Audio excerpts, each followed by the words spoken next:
क्या आपने कभी कोई किताब, कोई कविता या एक पंक्ति पढ़ी है जिसे दूसरी भाषा में अनुवाद करते ही उसका जादू खो जाता है? नीत्शे ने लिखा था, यह न तो सबसे अच्छी है और न ही सबसे बुरी, अगर कोई किताब अनुवाद न की जा सके।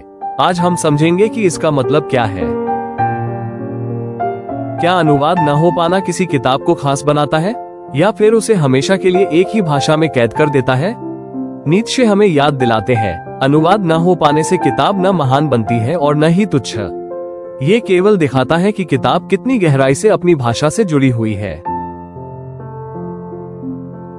कुछ रचनाएं इतनी गहराई से अपनी भाषा के लय, हास्य और संस्कृति से जुड़ी होती हैं कि उनका अनुवाद असंभव लगता है।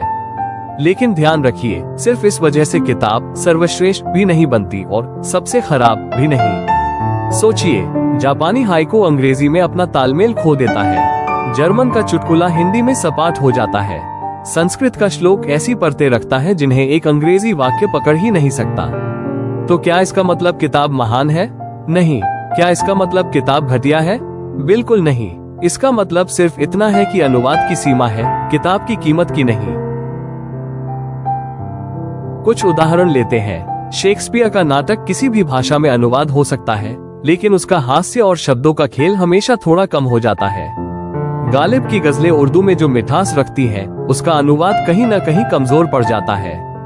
और नीत्शे की अपनी रचनाएं, उनमें व्यंग्य, गहराई और संक्षिप्तता है जो हमेशा दूसरी भाषा में फीकी पड़ जाती है।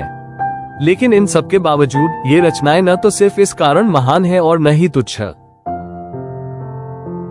नीत्शे हमें एक चेतावनी देते हैं। लोग अक्सर सोचते हैं कि अगर कोई किताब अनुवाद न हो सके तो वो बहुत गहरी और महान होगी। दूसरे लोग उसे बेकार मान लेते हैं। दोनों ही फैसले गलत हैं। किसी किताब की महानता इस पर निर्भर नहीं करती कि वो भाषाओं को पार कर पाती है या नहीं। उसकी असली कीमत उसके विचारों और उसकी सच्चाई की गहराई में होती है।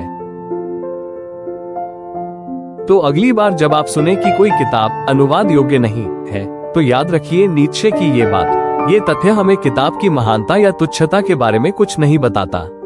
ये सिर्फ शब्दों की नाजुकता और उनकी मातृभाषा से गहरे जुड़ाव की याद दिलाता है। कमेंट्स में मुझे बताइए, आपकी भाषा में ऐसा कौन सा शब्द या पंक्ति है जिसे आप अनुवाद योग्य नहीं मानते?